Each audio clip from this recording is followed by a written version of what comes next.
Assalamualaikum warahmatullahi wabarakatuh.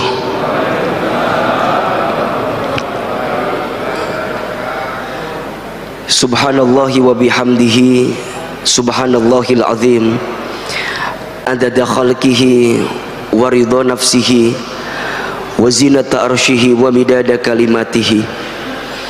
Ashhadu an la ilaha illallah wahdahu la syarikalah wa ashhadu anna Muhammadan abduhu wa rasuluh. Allahumma salli wa sallim ala rasulillahil karim sayyidina wa syafi'ina wa maulana Muhammadin sallallahu alaihi wasallam wa ala alihi wa ashabihi wa man tabi'ahum bi ihsanin ila yaumiddin. Rabbi a'udzubika min hamadzati syayatin wa a'udzubika rabbi ayyahdurun. Subhanaka la ilma lana illa ma 'allamtana innaka antal alimul hakim. La haula wala quwwata illa billahil aliyyil azim. Shadaqallahul azim wa sadaqa rasuluhul karim, amma ba'du. Yang sama kita hormati dan kita muliakan para alimil ulama, para kiai, para ustadz, para guru yang ada di Masjid An-Nabawi. Mudah-mudahan semua senantiasa dalam rahmat dan berkah Allah Subhanahu wa taala. Yang sama kita muliakan seluruh pengurus DKM Masjid An-Nabawi. Semoga Allah limpahkan karunia dan rahmat kepada masjid ini. Semoga masjid ini Allah jaga dalam kebaikan dan keberkahan. Hadirin jamaah, ayah, bunda, bapak, ibu, teman-teman sekalian yang dirahmati Allah. Pertama dan yang paling utama, kita bersyukur kepada Allah Subhanahu wa taala yang pada kesempatan subuh Ahad ini kita semua diberikan kelembutan hati oleh Allah, keringanan langkah dan kesempatan untuk bertemu, menunaikan sholat subuh berjamaah di masjid, kemudian melanjutkan dengan kajian subuh. Mudah-mudahan kita semua mendapatkan rahmat dan kasih sayang Allah Subhanahu wa taala. Ada pesan yang begitu indah yang disampaikan oleh Nabi sallallahu alaihi wasallam berdasarkan hadis riwayat At-Tirmidzi untuk ayah, bunda, bapak, ibu yang menunaikan salat subuh berjamaah di masjid kemudian melanjutkan dengan taklim hingga datangnya waktu fajar. Apa kata Nabi?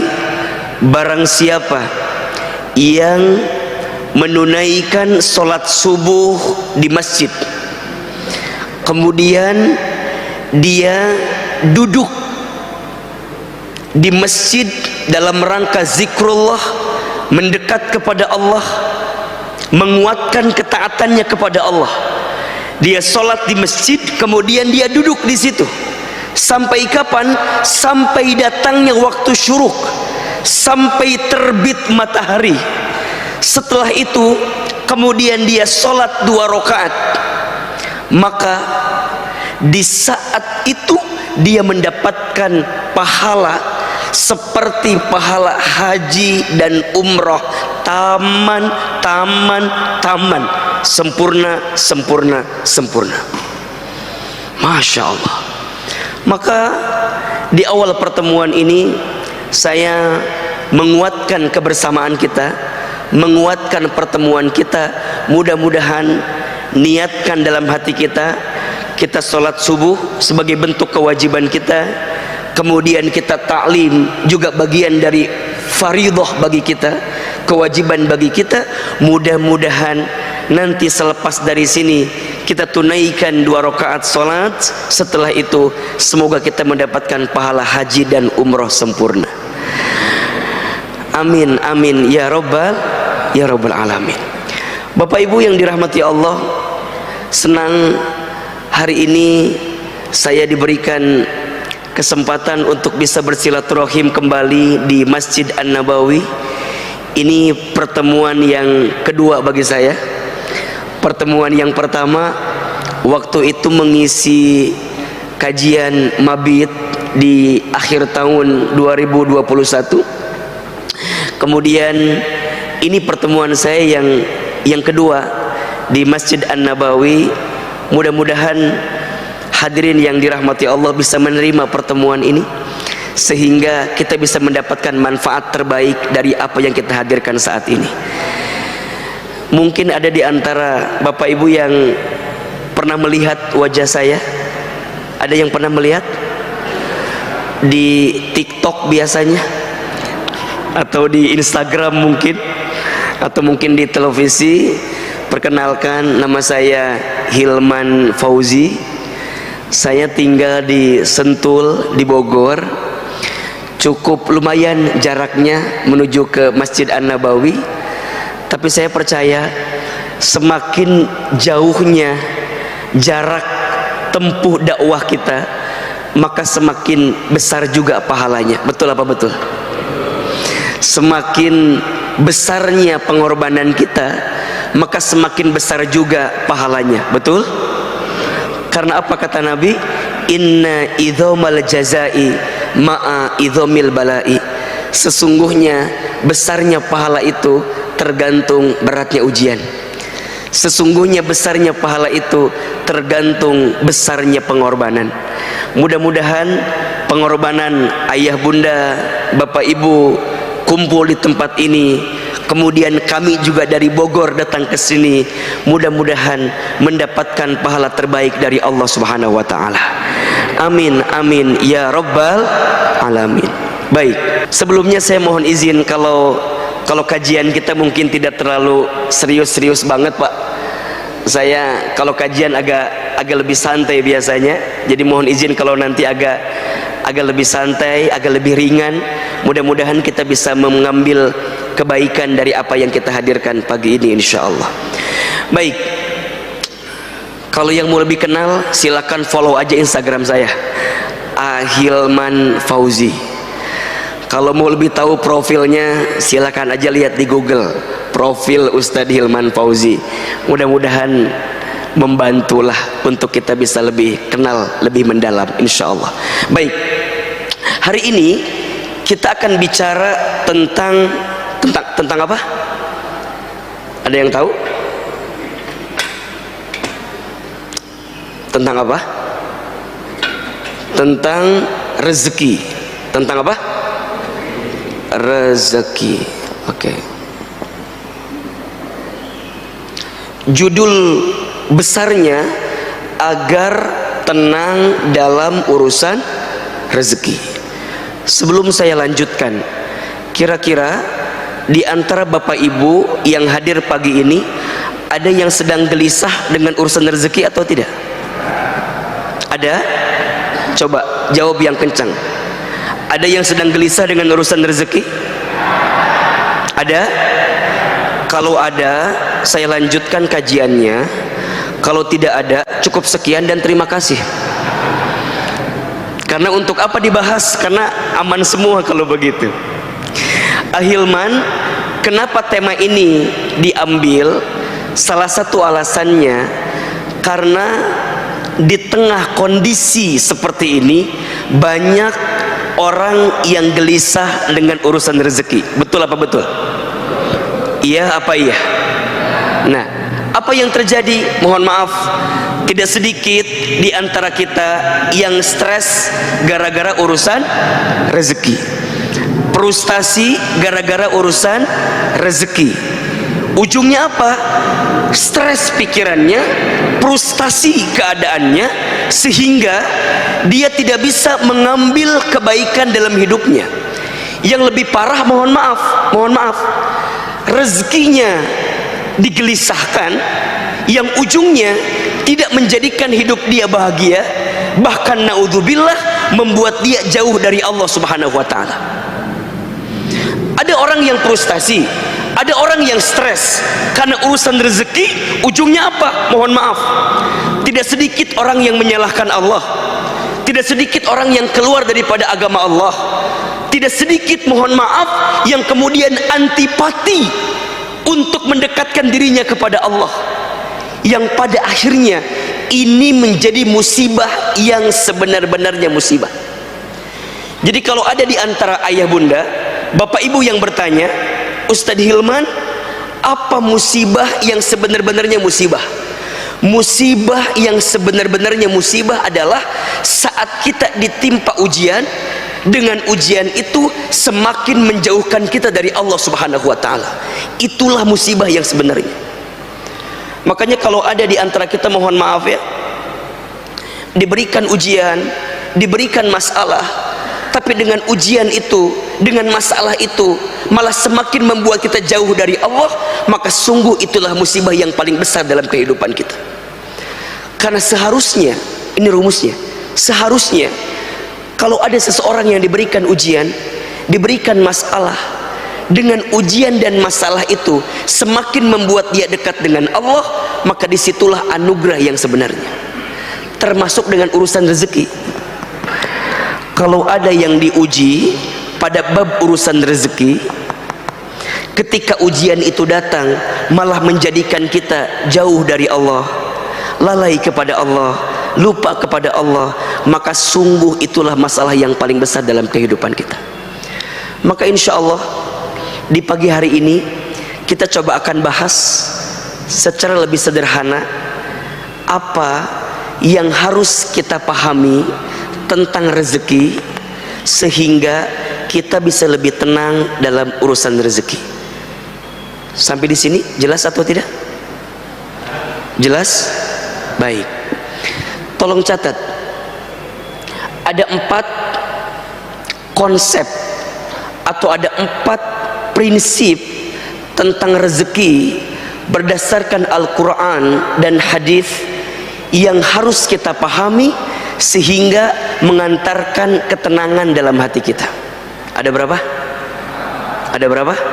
Ada 4. Kita percepat. 1, rezeki itu sudah dijamin.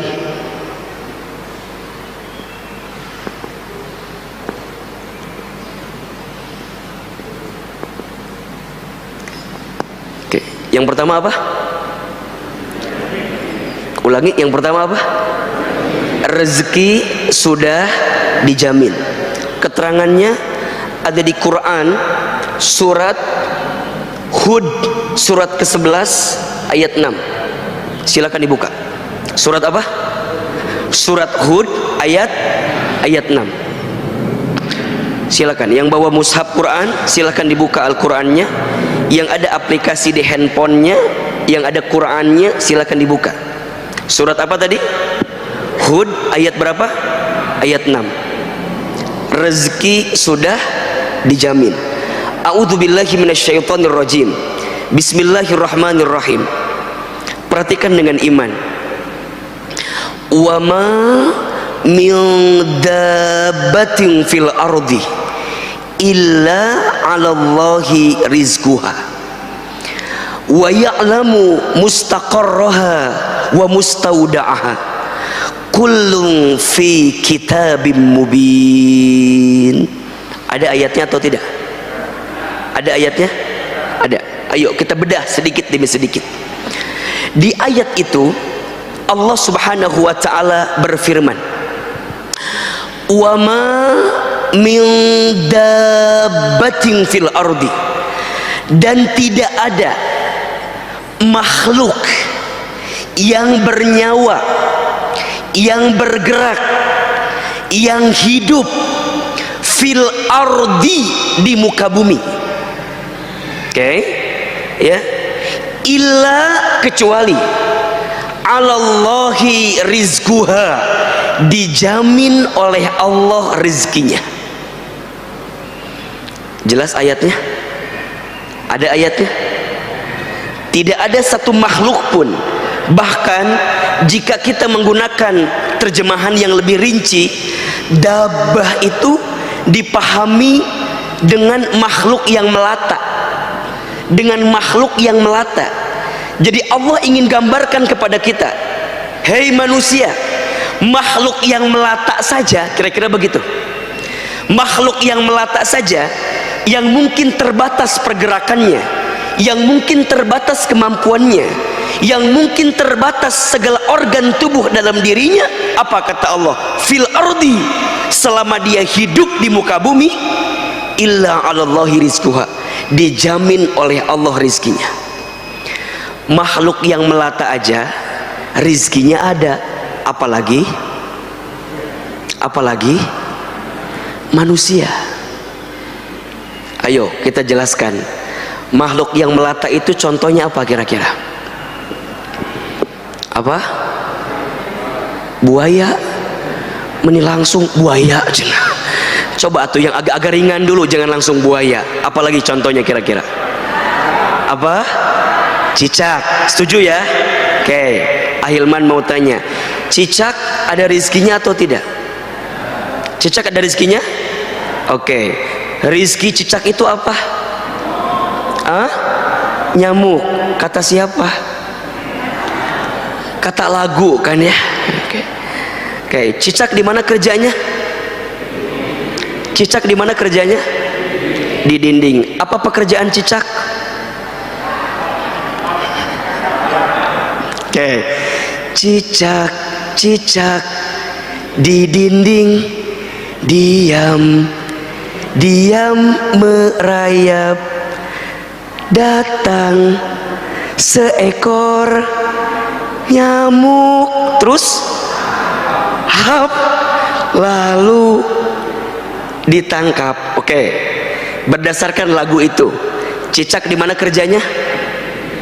Di mana? Adakah yang menyebutkan cicak kerja di Menteng? Ada? Atau di Sudirman? Ada atau tidak? Tidak. Cicak di mana kerjanya? Di dinding. Apa job desk-nya? Bukan merayap, diam-diam merayap. Di sini ada yang diam-diam merayap. Yang mana orangnya diam-diam merayap ini? Oke, sekarang saya mau tanya, tolong jawab ya. Rezeki cicak itu yang nyamperin nyamuk ke cicak atau cicak ke nyamuk? Ayo jawab, yang nyamperin nyamuk ke cicak atau cicak ke nyamuk? Oke, yang jawab nyamuk ke cicak angkat tangan. Oke, turun. Yang jawab cicak ke nyamuk angkat tangan. Ini yang tidak angkat tangan masalahnya apa? Hai Besti, ada apa gerangan kawan? Masalahnya apa ini? Ini yang nggak ngacung masalahnya apa? Oh Ustadz, saya milih yang ketiga. Apa? Dua-duanya saling bergerak. Nyamuk nyamperin cicak, cicak nyamperin nyamuk. Betul apa enggak? Jadi pilih 1, 2 atau 3. Berapa Pak? Enggak 4 aja sekalian? Betul Ustadz, bukan hanya nyamuk yang nyamperin cicak, tapi juga cicak nyamperin nyamuk. Mana Ustadz? Itu hap. Hap bergerak apa enggak? Untuk hap itu bergerak atau tidak? Sekarang saya tanya lagi, pertanyaannya sekarang, Bapak Ibu tahu tidak berapa kali hap yang dibutuhkan oleh cicak untuk mendapatkan satu nyamuk? Ayo. Berapa kali hap yang dibutuhkan oleh cicak untuk mendapatkan satu nyamuk? Berapa? Ibu berapa? 3. Ibu yakin? Apakah ibu bagian daripada keluarga cicak? Begitu yakin menjawabnya 3 Ustadz. Baik, catat ya. Saya pernah baca penelitian Pak. Ternyata cicak itu kurang lebih setidaknya membutuhkan 92 kali hap untuk dapetin satu nyamuk. Kalau nggak percaya nanti malam bergadang ya, lihat bagaimana cicak, bener nggak 92 kali. Sekarang saya nanya yang kedua pertanyaannya, tadi cicak berapa kali butuh hapnya? Berapa kali? simpenlah banyak-banyak, betul? 90 kali. Pertanyaan saya, mengapa cicak bisa konsisten melakukan gerakan diam-diam merayap dengan kondisi yang terbatas, bahkan kemudian dia hap sebanyak 90 kali lebih? Mengapa cicak bisa konsisten? Kalau bahasa kitanya, mengapa cicak bisa istiqomah, gitu ya kira-kira ya, untuk hap sebanyak 92 kali. Kenapa coba? Kenapa? Baik, ini kata kuncinya, illa 'alallahi rizquha, karena cicak yakin rizkinya dijamin sama siapa? Dijamin sama siapa? Pertanyaannya, cicak aja yakin. Halo, halo. Kalau saya bilang halo, jawab hai ya. Halo, hai. Cicak tadi berapa kali hapnya? 92. Kenapa bisa konsisten begitu? Karena cicak apa? Yakin rizkinya siapa yang menjamin? Cicak aja yakin bisa konsisten dengan rizkinya. Mengapa kita manusia tidak yakin kalau Allah menjamin rizki kita? Maka mohon maaf, jika ada di antara bapak ibu, teman-teman sekalian yang hari ini sedang galau dengan rezeki, tolong catat baik-baik, rezeki sudah tertakar, tak mungkin tertukar. Rezeki sudah tercatat, tak mungkin tersesat. Rezeki sudah dijamin, tak mungkin diambil orang lain. Catat status hari Senin itu.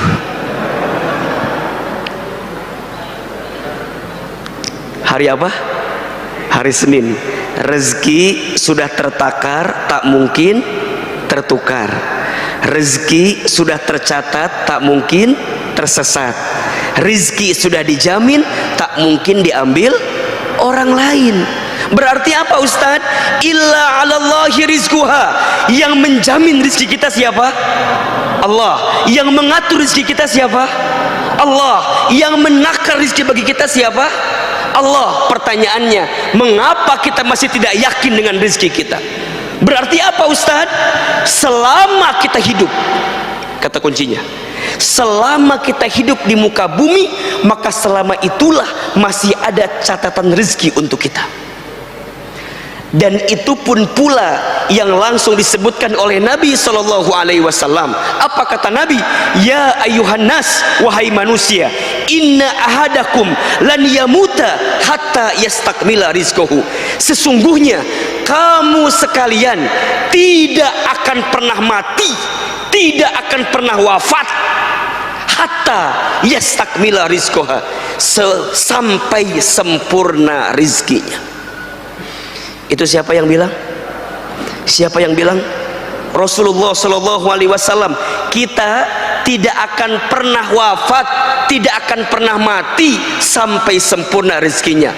Fala tastabti'ur rizqa, maka jangan pernah berpikir rizkimu tidak ada. Kenapa? Karena selama engkau hidup, selama itulah Allah menjamin rizki untuk kita. Berarti mohon maaf, kalau hari ini kita masih bisa bernafas, masih ada rezeki atau tidak? Masih. Kalau hari ini kita masih bisa membuka mata, masih ada rezeki atau tidak? Masih. Maka tolong catat baik-baik ya, ayah, bunda, jamaah yang dirahmati Allah. Kalau pagi hari ini kita masih bisa bernafas, Allah masih berikan usia, kita masih bisa membuka mata, kita masih bisa menggerakkan diri kita, maka di saat yang bersamaan masih ada catatan rezeki untuk kita. Mohon maaf, jangan pernah berpikir rizkimu hilang, jangan pernah berpikir rizkimu tidak ada. Rizkimu ada, tapi hatimu yang seringkali sempit melihat rizki itu. Hidup ini mudah, yang sulit pikiran kita. Rizki itu lapang, yang sempit hati kita. Hidup ini murah, yang mahal gengsi kita. Catat status hari Selasa itu ya. Maka Ini yang pertama. Ahilman kuatkan kepada yang hadir hari ini konsep pertama yang langsung disampaikan oleh Allah dalam Al-Quran. Rezeki sudah dijamin. Kalau rezeki sudah dijamin, berarti ada yang menjamin atau tidak? Ada. Maka jangan khawatirkan sesuatu yang sudah dijamin. Nah, ini konsepnya nih. Jangan mengkhawatirkan sesuatu yang sudah dijamin. Rizki itu sudah dijamin. Yang belum dijamin apa, Hilman? Yang belum dijamin adalah rizki kita itu berkah atau tidak. Itu yang belum dijamin. Dengan rizki itu jadi amal soleh atau tidak, itu yang belum dijamin. Dengan rizki itu kita bersyukur atau tidak, itu yang belum dijamin. Sedangkan rizkinya sudah dijamin, tapi keberkahan rizkinya belum dijamin. Apakah rizki saya mengantarkan ke surga atau tidak ya Ustaz? Itu. Apakah rizki saya yang saya dapatkan bisa meningkatkan iman saya atau tidak ya Ustaz? Bisa menambah amal soleh saya atau tidak ya Ustaz? Bisa menambah kebaikan atau tidak ya Ustaz? Maka mohon maaf, jangan sibuk dengan berapa banyak rizkimu, tapi sibuklah seberapa berkah rizkimu. Karena itu yang menjadi ketenangan dalam kehidupan kita. Hanya konsep awalnya kita harus meyakini dulu kalau rizki sudah dijamin oleh siapa? Oleh Allah. Maka nanti masuk konsep yang kedua. Apa? Konsep yang kedua itu rezeki harus dijemput. Apa yang kedua? Rezeki harus dijemput. Ustadz, kan rizki udah dijamin. Iya, tapi mohon maaf, walaupun rizki sudah dijamin, tetap kita diperintahkan untuk menjemput rizki itu. Jadi menjemput rizki ini perintah siapa? Perintah siapa? Perintah Allah. Kenapa di sini Ahilman menyampaikan kalimatnya dijemput, bukan dicari? Sekarang saya mau tanya, dijemput dengan dicari beda atau sama? Beda. Di mana bedanya? Biar cepat jawab aja, di situ gitu ya. Di mana bedanya? Di situ. Ahilman, apa bedanya dijemput dengan dicari? Kalau dijemput itu sudah ada. Kalau dicari belum tentu ada. Konsepnya rizki sudah ada, betul? Tinggal tugas kita apa? Menjemput rizki itu. Nah sekarang pertanyaannya, kalau ada orang yang tahu rizkinya ada, tapi mohon maaf, dia tidak bisa mendapatkan rizki itu, kira-kira yang salah apa? Yang salah apa? Yang salah rizkinya atau cara menjemputnya? Saya ulangi, Bapak tahu ada orang di situ. Misalnya, Ustadz tahu ada orang janjian di daerah kita nih, Bandar Wijaya. Oke, Ustadz tahu di situ tempatnya, tapi saya malah ambil jurusan ke Bekasi. Nyambung apa enggak? Ketemu apa enggak? Enggak kan? Berarti yang salah orang yang saya mau jemput atau salah saya yang menjemputnya? Salah saya yang menjemputnya kan? Rizki itu ada, cuman mungkin kita cara menjemputnya yang nggak pas. Mungkin salah angkotnya, mungkin salah busnya, mungkin salah jurusannya, mungkin salah caranya, sehingga tidak mengantarkan kebaikan pada rizki itu. Nah, ketika bicara dijemput, nah ini. Jemput rizki itu ada dua. Satu, ada menjemput rezeki dengan ikhtiar, namanya ikhtiar bumi. Ikhtiar apa? Ikhtiar bumi. Yang kedua, ada menjemput rezeki dengan ikhtiar langit. Ulangi, ikhtiar menjemput rezeki ada berapa? Ada dua. Satu ikhtiar apa? Ikhtiar bumi. Dua ikhtiar apa? Ikhtiar langit. Oke.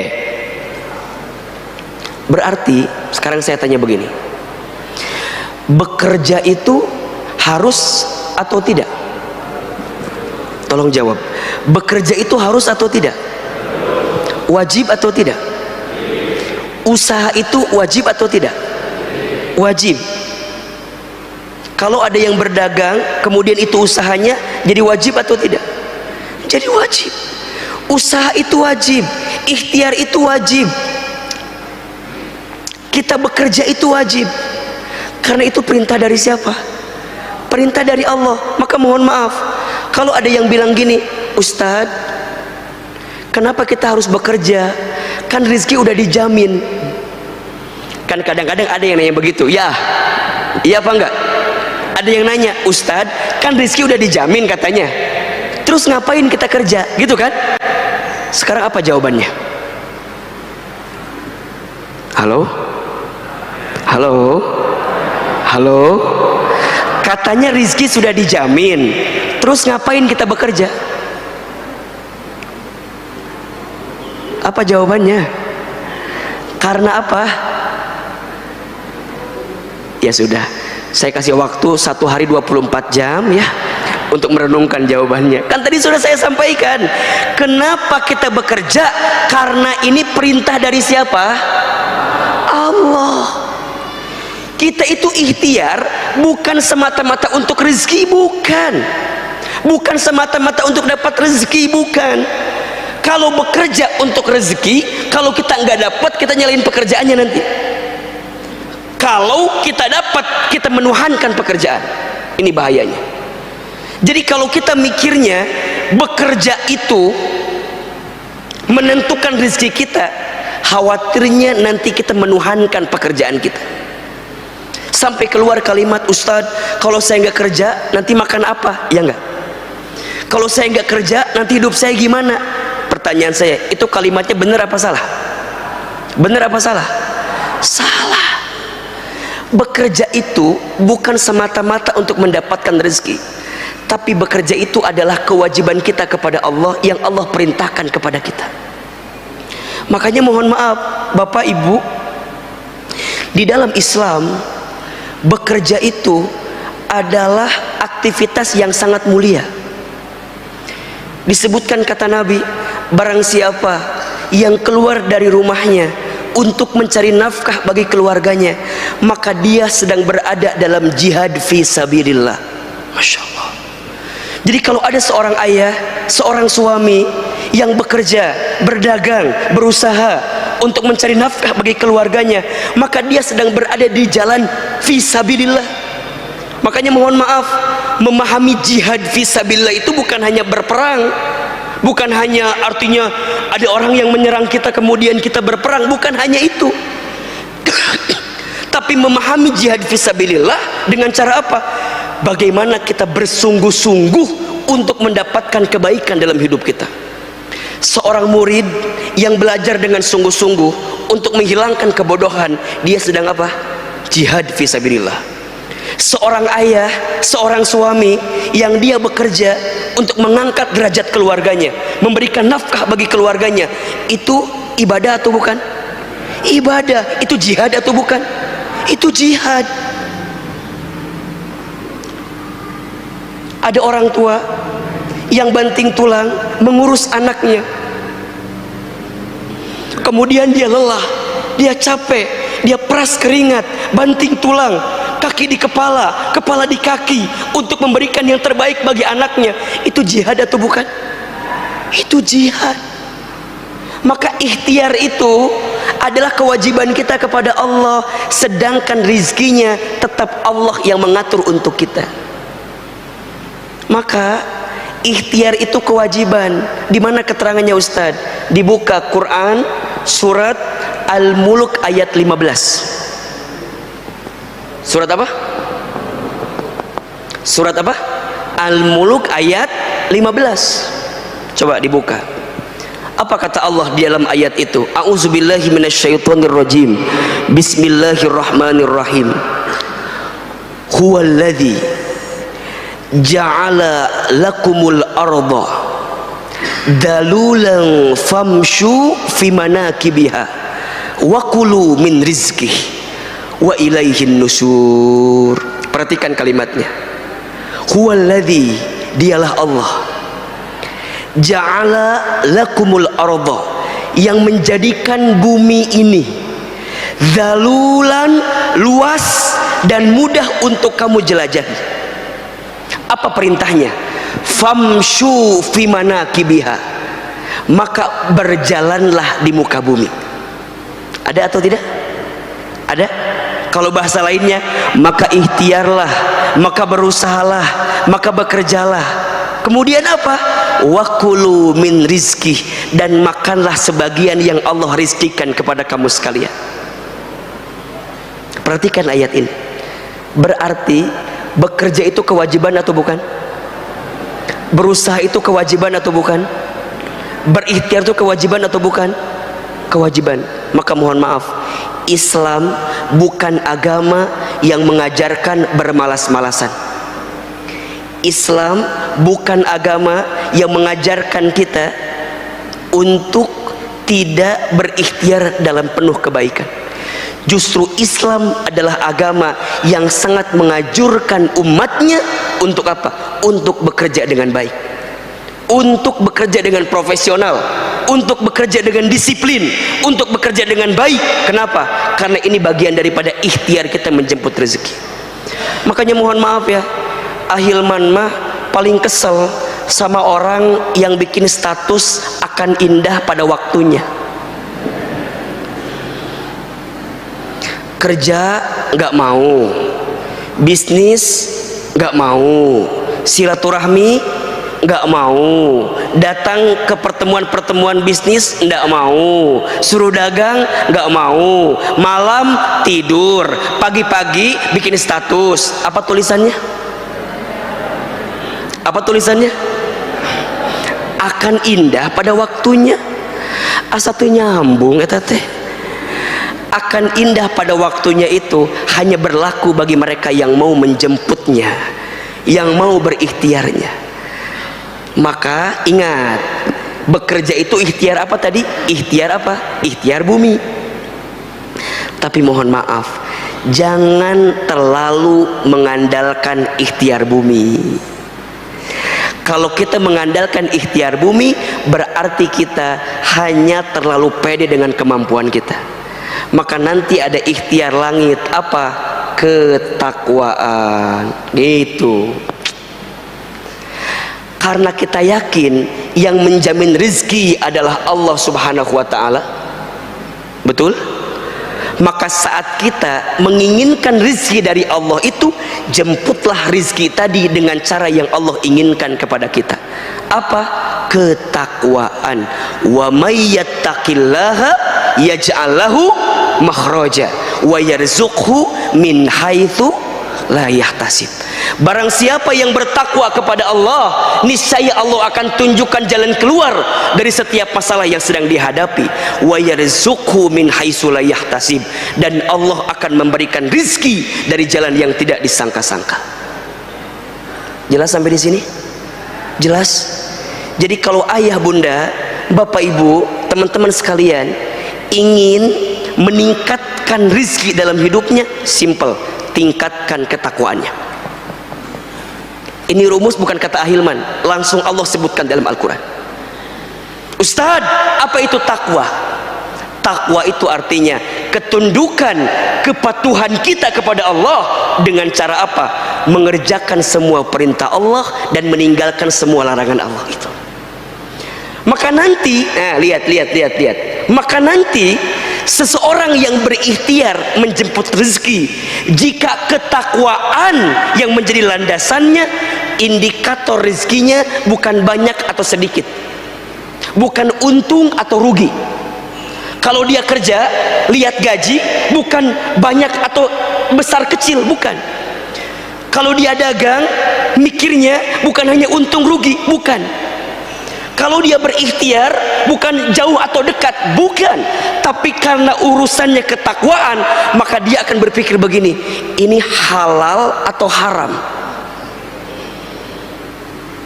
Jelas?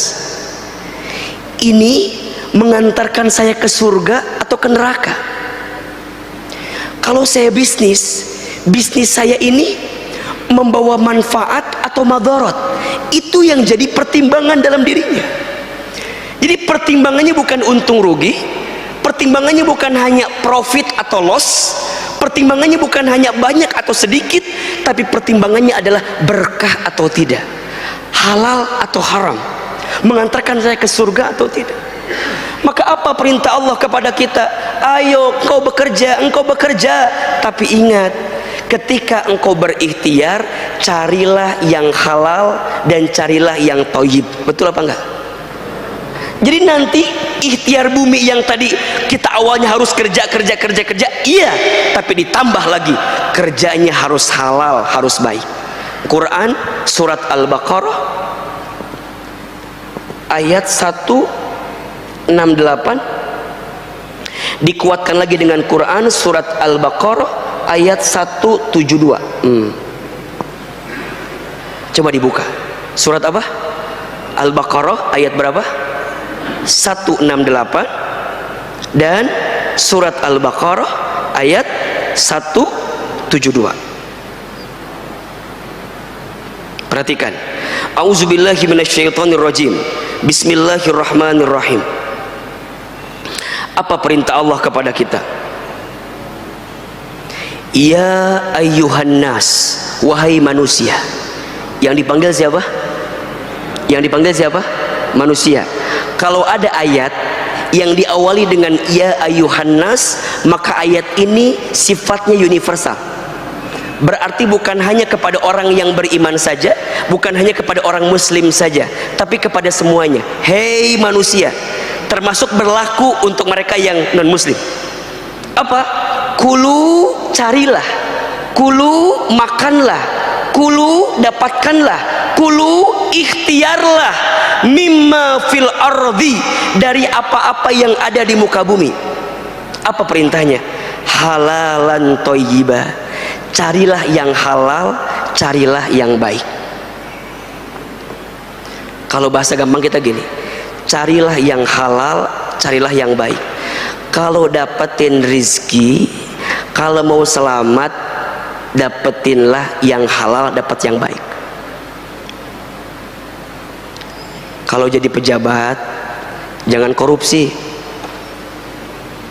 karena kalau korupsi pasti nggak baik. Betul? Coba saya mau tanya, harta yang korupsi itu banyak atau sedikit? Banyak atau sedikit? Banyak. Tapi berkah atau tidak? Tenang atau tidak? Tidak. Nyuri dapat nggak? Dapat. Tapi nggak halal, nggak akan mendapatkan ketenangan. Maka ujungnya apa? Perhatikan, kalau kamu mencari rizki yang tidak halal dan tidak baik, apa yang terjadi? Wala tattabi'u khutuwatis syaitan. Janganlah engkau mengikuti langkah-langkah syaitan.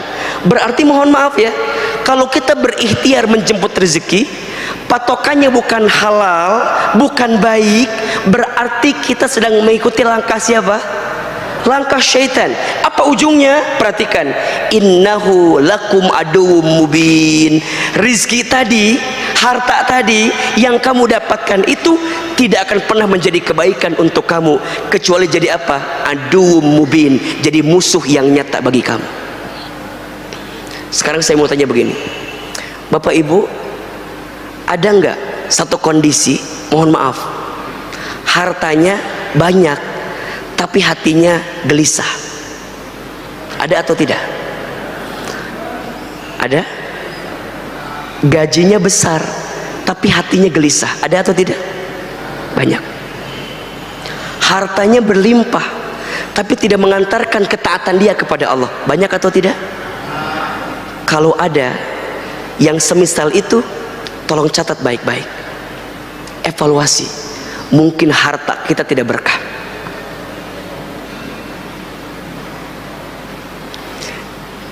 Maka patokannya bukan seberapa banyaknya, bukan seberapa besarnya, tapi seberapa besar keberkahan dalam diri kita yang bisa kita dapatkan. Karena perintahnya apa? Halalan thayyibah. Ini siapapun, bukan hanya orang Islam ya. Kalau kita mau tenang, kalau kita mau bahagia, kalau kita mau mendapatkan kebaikan, maka carilah harta dengan halal, dengan baik.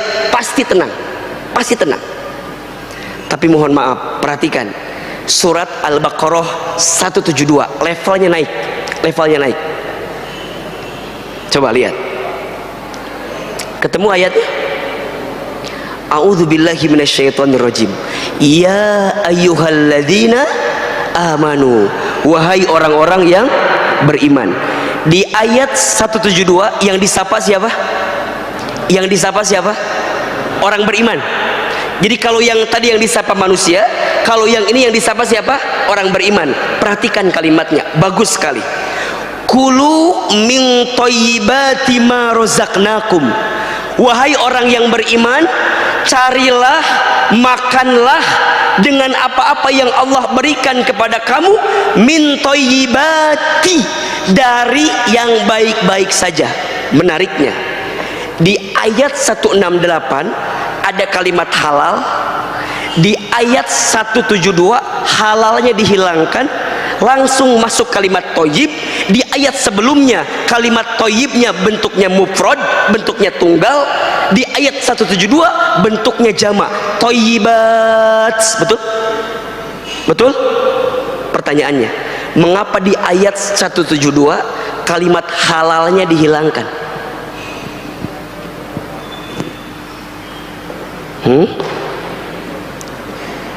Yang disapa tadi siapa? Yang disapa siapa? Orang beriman. Allah ingin menegaskan kepada kita bahwa apa? Kalau orang beriman udah pasti akan ngambil yang apa? Yang halal. Insyaallah. Kalau orang beriman udah pasti ngambil yang halal. Jadi kalau ada orang yang mengaku beriman tapi masih hobi dengan yang haram, maka dipertanyakan imannya. Karena bagi orang beriman sudah tidak usah lagi ditanyakan mengambil yang mana ya, ngambil yang mana, udah pasti yang haram dia tinggalkan, yang halal dia ambil. Sehingga apa ujungnya? Min thayyibat. Mungkin yang didapatkan sedikit, tapi thayyibat memberikan kebaikan yang banyak. Itu poinnya tuh. Kalau tadi masih orientasinya halal, baik, tapi kalau orang beriman ketika makin kuat imannya, makin kuat ketakwaannya, ya, dia mencari yang halal. Tidak penting berapa banyak dia dapatkan, karena yang paling penting Allah berikan kebaikan kepadanya. Maka nanti apa kuncinya? Lanjut kalimatnya, washkuru lillah in kuntum iyyahu ta'budun. Dan bersyukurlah kamu kepada Allah, ya, jika kamu adalah orang-orang yang menyembah Allah, jika kamu adalah orang yang mau disebut sebagai hamba Allah subhanahu wa ta'ala. Jadi saya mau tanya, bagi orang beriman ada yang kurang atau tidak? Bagi orang yang beriman ada yang kurang atau tidak? Halo, ada atau tidak?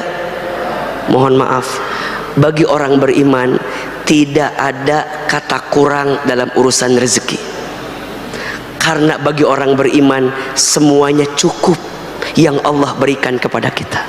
Betul atau tidak? Betul atau tidak? Coba saya mau tanya, ada tidak yang kurang? Kalau kita beriman ya, saya tanya nih, ada atau tidak yang kurang yang Allah berikan kepada kita? Ada atau tidak? Demi Allah, tidak ada yang kurang yang Allah berikan kepada kita. Tidak ada yang kurang. Yang kurang siapa Ustadz? Yang kurang bukan Allah, yang kurang bukan pemberian Allah, tapi yang kurang kita saja.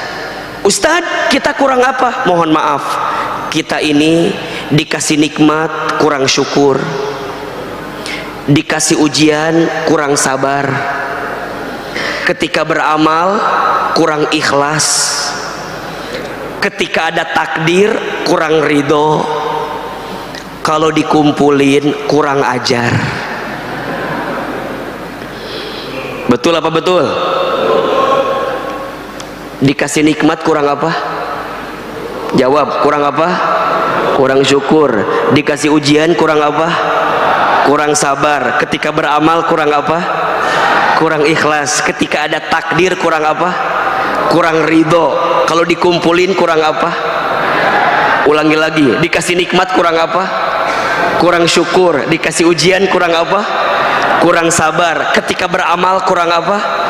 Kurang ikhlas. Ketika ada takdir kurang apa? Kurang ridho. Kalau dikumpulin kurang apa? Siapa itu? Ada orangnya di sini, ada. Yang mana orangnya?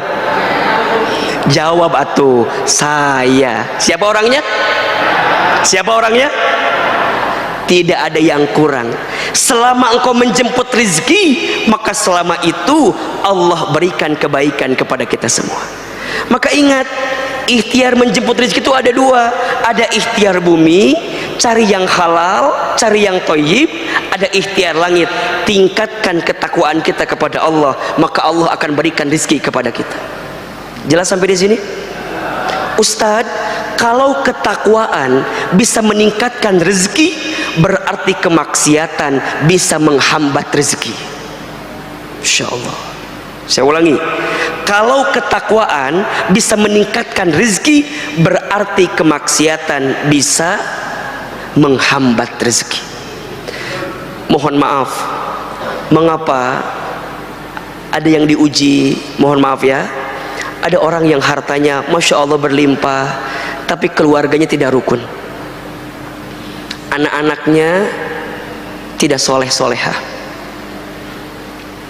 Coba tanyakan, mungkin masih ada harta yang tidak baik yang kita makan, sehingga mengantarkan sesuatu yang tidak baik juga dalam kehidupan kita. Betul atau tidak? Apa kata Nabi? Tidak akan pernah tumbuh daging dari harta yang tidak halal. Yang ada adalah kegelisahan, kekecewaan, ketidaktenangan, sehingga mengantarkan keburukan dalam kehidupan kita. Maka Bapak Ibu sekalian yang dirahmati Allah, prinsip yang kedua, rizki harus dijemput. Bagaimana cara menjemputnya? Ada dua. Ikhtiar buminya diperbaiki, ikhtiar langitnya dikuatkan. Ketakwaan kepada Allah Subhanahu wa taala. Ustadz, apa di antara amalannya? Catat ini ya. Ada 5S. Ada berapa? 5S jalan ketakwaan yang bisa kita tingkatkan untuk memudahkan rezeki kita. Ada berapa tadi? 5S. S yang pertama, sholat. Apa? Sholat. Ayah bunda, bapak ibu, jika ingin baik rezekinya, perbaiki sholatnya. Ini rumus, ini rumus. Kalau rezekinya ingin tambah baik, perbaiki apa? Sholatnya. Langsung rumus ini disebutkan di dalam Al-Quran, surat Toha ayat 132. Surat apa? Quran surat ke-20 ayat 132. Perhatikan apa kata Allah. Wa'mur ahlaka bis salat, dan perintahkanlah keluargamu untuk salat. Wastabir alaiha, dan bersabar-sabarlah dalam salat itu. Perhatikan ya, keluargamu salat, kamu perbaiki salat ya, dan salatnya harus sabar. Maksudnya apa? Jaga salat, jaga salat. Ingat, kalau sholatnya udah baik, sholatnya udah benar, apa kata Allah? La nas'aluka rizqan, jangan pernah bertanya tentang rezeki. Masya Allah. Pertanyaannya, mengapa di ayat itu Allah menyandingkan antara sholat dengan rezeki? Jawabannya, karena banyak di antara kita yang melalaikan sholat karena sibuk mencari rezeki. Betul apa enggak? Betul atau tidak? Mengatasnamakan Ustaz kan lagi nyari rezeki, kata Ustaz kan wajib. Iya, tapi jangan menggadaikan kalimat engkau mencari rezeki, tapi di satu sisi engkau melupakan perintah Allah dalam salat yang Allah sampaikan kepada kita. Maka hati-hati. Apa kata Allah? Kalau salatnya udah sabar, kalau salatnya udah benar, la nas'aluka rizqan, jangan pernah bertanya tentang rezeki. Kenapa? Nahnu narzuquka, kami yang akan menjamin rizkimu. Wal akibatul taqwa, karena itu akibat ketakwaanmu kepadaku, kata Allah. Ini rumus. Bapak Ibu, pengen baik rizkinya, perbaiki salatnya. Pengen mudah rizkinya, maka permudah salatnya. Kapan Ustaz sholat yang terbaik itu? As-sholatu ala waktiha, sholatlah di awal waktu, itu kata Nabi. ada 3 amalan yang paling dicintai oleh Allah. Satu kali bertanya sahabat mulia Abdullah bin Mas'ud radhiyallahu an, bertanya, ya Rasulullah, ayyul a'mal ahabbu ilallah, amal apa yang paling dicintai oleh Allah? Kemudian baginda Nabi menjawab, yang pertama as-salatu ala waktiha, salat di awal waktu. Catat ya, bukan tepat waktu tapi awal waktu. Ustadz, apa bedanya awal dengan tepat? Beda. Kalau tepat waktu itu azan zuhur jam 12, kita sholat jam 2, masih tepat atau tidak? Masih tepat apa enggak? Masih tepat, masih boleh, masih boleh. Tapi kalau awal waktu azan zuhur jam 12, maka sebelum jam setengah 12 dia sudah siap-siap untuk menjemput sholat itu. Perbaiki sholatmu, maka Allah perbaiki hidupmu. Perbaiki sholatmu, maka Allah perbaiki rizkimu. 2, Ustadz, sedekah. Apa yang kedua? Sedekah. Mana qasat min malin sedekah, tidak akan pernah berkurang harta yang disedekahkan. Ingat, ada prinsip hidup namanya terima kasih. Apa namanya? Terima kasih. Apa maksudnya? Catat ya, seberapa banyak yang ingin kamu terima tergantung seberapa banyak yang kamu kasih. Catat, status hari Rabu itu ya, terima kasih. Seberapa banyak yang ingin kamu terima tergantung seberapa banyak yang kamu kasih. Ustadz mau tanya, Bapak Ibu pernah nggak dengar ada orang yang dermawan tiba-tiba miskin? Ada apa enggak? Asa nggak ada. Yang pelit miskin ada apa enggak? Ada. Ada. Yang dermawan miskin asa nggak ada. Tapi kalau yang Ustadz dia mah pelit, nah sekarang miskin, itu ada. Maka percayalah, setiap sodakoh yang kita berikan, maka di saat itu Allah akan lipat gandakan kebaikan untuk kita. Sodakoh menghapuskan dosa, sodakoh menghilangkan mencegah bala, sodakoh mengangkat kemuliaan, sodakoh memudahkan urusan, dan sodakoh melancarkan setiap permintaan kita. Ini teman-teman milenial, ada yang belum nikah nggak? Ada yang belum nikah? Yang mana orangnya? Antum kemana aja? Ini yang belum nikah nih, ayo, bentar lagi Ramadan. Emang nggak malu ditanya mulu kapan nikah pas Ramadan? Ayo, nggak enak sama yang lain, berakit-rakit ke hulu, berenang-renang ke tepian. Yang lain sudah pada ke penghulu, kok kamu masih buka sahur sendirian? Nah, ayo. Nih, yang lebih pusing urusan jodoh, ayo jemput dengan cara apa? Sedekah. Naikin lagi levelnya. Ustadz, S yang ketiga apa? Silaturahmi. Apa? Silaturahim, silaturahmi. Jangan diem-diem baik apa? Kata orang tua dulu, banyak teman, banyak rezeki. Betul nggak? Banyak relasi, banyak rezeki. Betul? Ternyata orang tua kita bilang bukan dari dia, tapi langsung dari Nabi SAW. Apa kata Nabi? Man ahabba an yubsata lahu fi rizkihi wa yunsa'alahu fi atharihi falyasil rahimahu.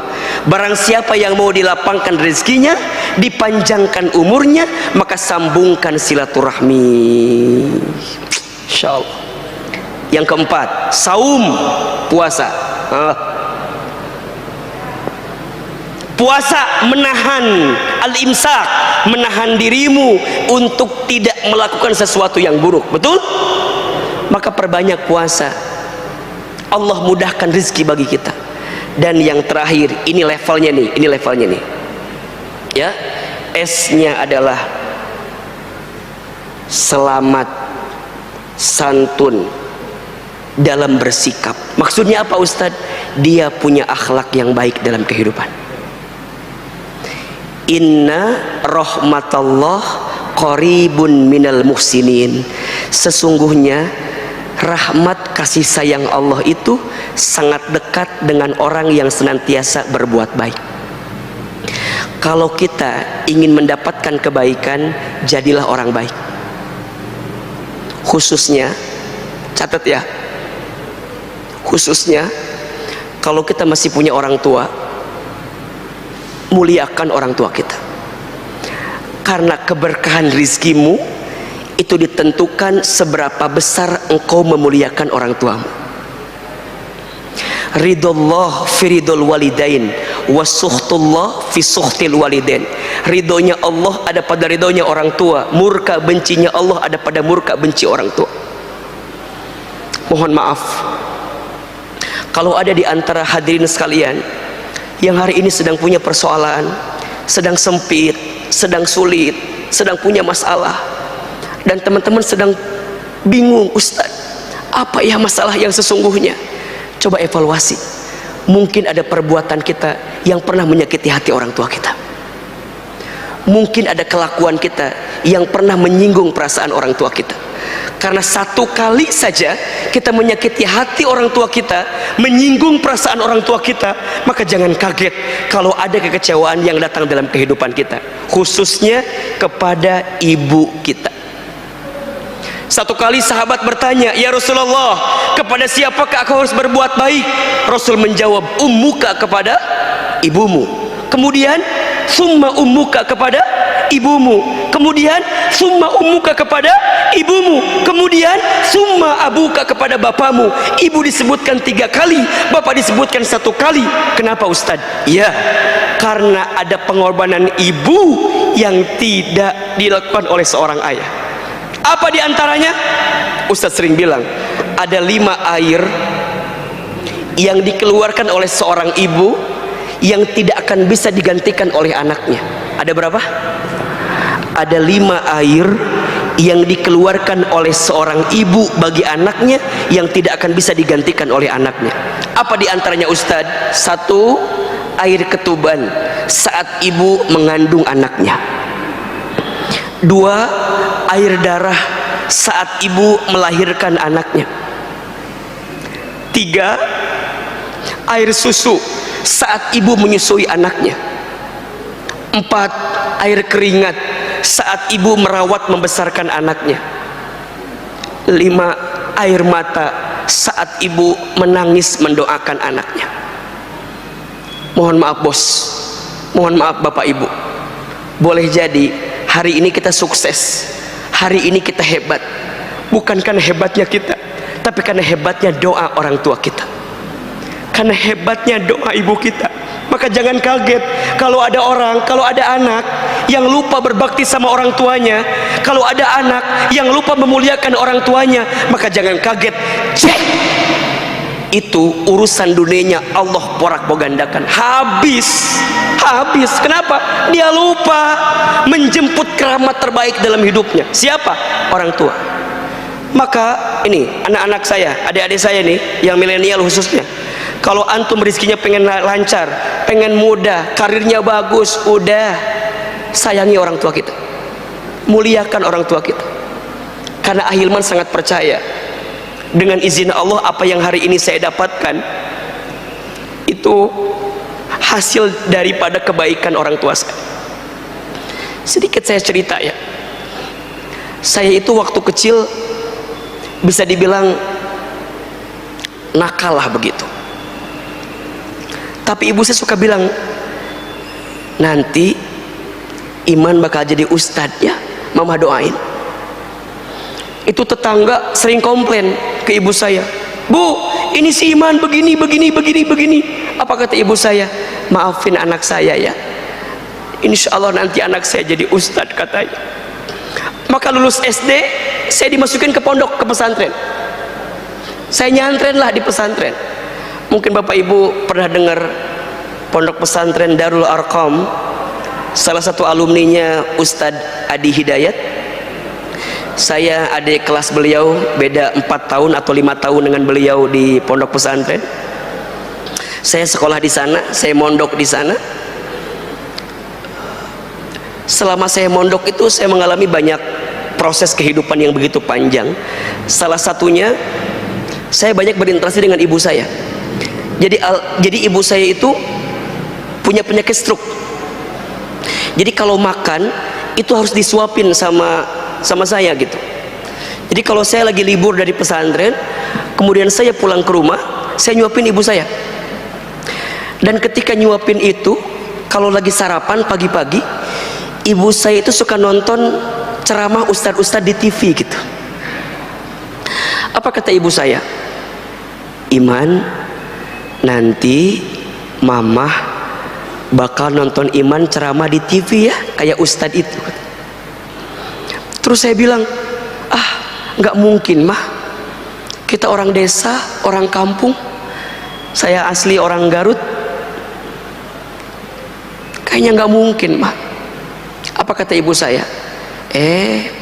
Jangan begitu nak, ulah gitu jang, kalau bahasa Sundanya gitu. Jangan begitu nak, aminkan saja. Amin, amin. Maka setelah itu saya, kalau ibu saya bilang apa, amin aja, amin, amin. Ada iklan pakai bahasa Inggris. Kata ibu saya, nanti Iman bakal sekolah pakai bahasa Inggris. Mungkin ke luar negeri, mungkin maksudnya. Amin. Ibu saya pernah dapat sejadah gambarnya Ka'bah dari orang yang pulang dari haji umroh.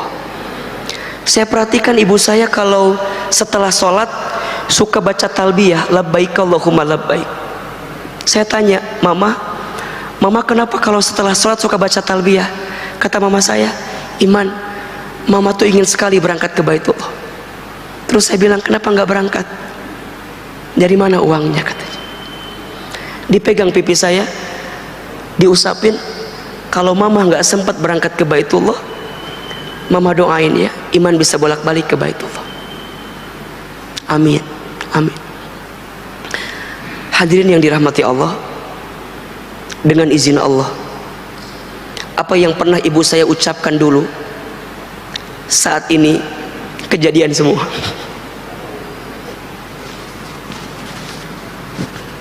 Ibu saya pernah bilang, nanti Iman, Mama akan lihat ceramah di TV katanya. Dengan izin Allah kejadian hari ini ya. Mungkin Bapak Ibu sering lihat di TVRI, salah satu guru yang kita temani, Syekh Fatur Rahman, yang setiap Sabtu pekan pertama malam minggu mengisi juga di sini kajian tasawuf. Mungkin kalau hari Senin Bapak Ibu bisa lihat kita di Trans TV subuh. Kalau saya tanya, itu bukan karena hebatnya saya, tapi karena hebatnya doa ibu saya. Bukan karena hebatnya saya, tapi hebatnya doa ibu saya. Ustadz senang, alhamdulillah, tapi saya sedih. Apa sedihnya? Ibu saya tidak sempat nonton saya di televisi, karena Allah lebih duluan panggil usia ibu saya sebelum saya bisa tampil di televisi. Saya dapat kesempatan berangkat ke Amerika, ke Jepang, ke Kanada dengan izin Allah. Tapi ibu saya tidak pernah tahu kalau anaknya pernah berangkat ke sana, pernah safari dakwah di sana, pernah belajar di sana. Karena ibu saya telah dipanggil usianya oleh Allah lebih duluan sebelum saya bisa berangkat ke sana. Saya bisa berangkat haji umroh dengan izin Allah kapanpun, karena kita pembimbing haji dan umroh. Tapi saya sedih, saya belum sempat bisa menggenggam tangan orang tua saya untuk bisa berangkat ke Baitullah. Tapi percayalah, kalau hari ini rizkimu ingin seperti raja, maka jadikanlah orang tuamu seperti raja.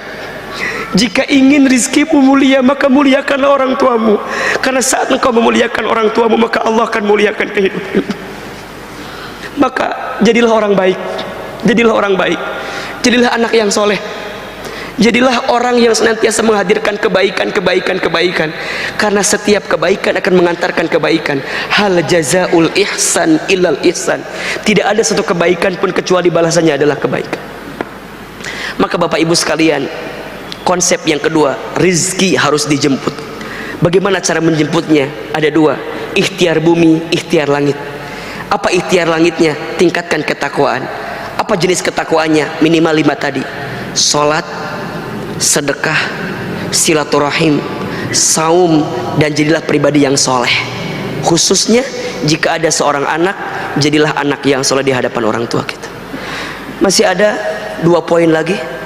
Insya Allah kita akan bahas di episode yang akan datang. Semoga masih ada kesempatan untuk bisa mengisi lagi di An-Nabawi. Boleh atau tidak? Masih terbuka? Masih boleh? Baik, mudah-mudahan bermanfaat ya. Pertama, jangan galau lagi, yakin rizki sudah dijamin. Dan yang kedua, rizki harus dijemput. Jemputlah dengan cara yang terbaik. Mudah-mudahan bermanfaat, dan mohon izin tidak ada tanya jawab karena Ahilman mau langsung berangkat ke acara selanjutnya. Semoga Allah berikan kebaikan untuk kita semua. Terakhir, mari kita angkat kedua telapak tangan kita, kita lembutkan hati, kita berdoa kepada Allah Subhanahu wa taala. Semoga Allah memberkahi dan merahmati pertemuan kita saat ini. Istighfar 3 kali. Astagfirullahaladzim, astagfirullahaladzim, astagfirullahaladzim. Angkat kedua telapak tangan kita, tundukkan kepala kita, tutup kedua mata kita, aminkan dalam hati masing-masing. A'udzubillahi minasyaitonirrajim. Bismillahirrahmanirrahim. Alhamdulillahirabbil alamin. Hamdan syakirin, hamdan naimin, hamdan yuwafi ni'amahu wa yukafi mazidah. Allahumma salli ala sayyidina Muhammadin wa ala alihi wa ashabihi ajmain. Allahumma la tada' lana dhanban illa ghafartah, wa la hamman illa farajtah, wa la maridun illa syafaitah, wa la aiban illa satartah, wa la dainan illa qadaitah, wa la hajatan min hawaijid dunya wal akhirah illa qadaitah wa yasartah. Ya Allah, ya Tuhan kami, tidak ada yang hadir di antara kami pagi ini kecuali kami yang banyak dosa. Engkau ampuni dosa-dosa kami ya Allah. Kami yang banyak salah, Engkau ampuni kesalahan kami ya Allah. Kami yang sering berbuat maksiat, Engkau hapuskan maksiat kami ya Allah. Ya Allah ya Rabbana, berikan kepada kami kesempatan bertaubat sebelum kami wafat. Perbaiki diri kami ya Allah sebelum kami kembali kepadamu ya Rabbal Alamin. Ya Allah ya Rabbana, ampuni setiap anggota tubuh kami jika pernah berbuat kesalahan di hadapan. Begitupun dengan sikap kami. Ampuni ya Allah jika ada di antara kami yang pernah durhaka kepada orang tuanya. Ampuni kami ya Allah jika di antara kami ada yang pernah menyakiti hati orang tuanya. Ampuni kami ya Allah jika di antara kami ada yang pernah menyinggung perasaan orang tuanya. Ya Allah, jangan golongkan kami menjadi anak yang durhaka ya Allah. Ya Allah, ampuni dosa orang tua kami ya Allah. Ampuni dosa ayah ibu kami ya Allah. Jika orang tua kami masih hidup, panjangkan umurnya ya Allah. Sehat afiatkan tubuhnya ya Allah. Bahagiakan hari-hari tuanya ya Allah. Dan mampukan kami memuliakan orang tua kami ya Allah. Namun jika orang tua kami sudah wafat, kami mohon ya Allah, lapangkan alam kuburnya. Terima iman Islamnya, ampuni dosa-dosanya, dan kumpulkan kami bersama orang tua kami nanti di surgamu ya Allah. Ya Allah ya Rabbana, kami yang sedang gelisah hatinya, Engkau tenangkan ya Allah. Kami yang sedang punya masalah, Engkau angkat masalah kami ya Allah. Tunjukkan jalan keluar terbaik atas setiap masalah kami ya Allah. Kami yang sedang susah, Engkau mudahkan ya Allah. Kami yang sedang sempit, Engkau lapangkan ya Allah. Kami yang sedang sakit, Engkau sembuhkan ya Allah. Kami yang sedang punya hajat, Engkau kabulkan hajat-hajat kami ya Allah. Hasbunallah wa ni'mal wakil, ni'mal maula wa ni'man nasir. Ya Allah, karuniakan kepada kami ilmu yang bermanfaat. Karuniakan kepada kami rezeki yang berkah. Karuniakan kepada kami ya Allah umur yang kami isi dalam ketaatan ya Allah. Allahumma inna nas'aluka ilman nafi'an wa rizqan wasi'an, halalan thayyiban wa amalan mutaqabbala.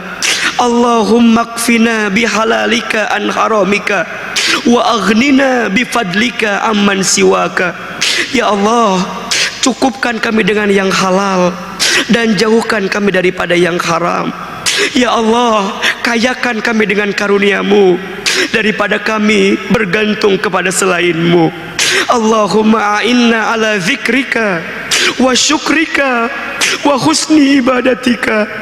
Ya Allah, tolong kami agar kami senantiasa berzikir kepadamu, bersyukur kepadamu, dan memperbaiki ibadah kami kepadamu. Rabbana zalamna anfusana wa illam taghfir lana wa tarhamna lanakunanna minal khasirin. Rabbana ighfir lana wa liwalidina warhamhum kama rabbawna shighara. Rabbana taqabbal minna innaka antas samiul alim.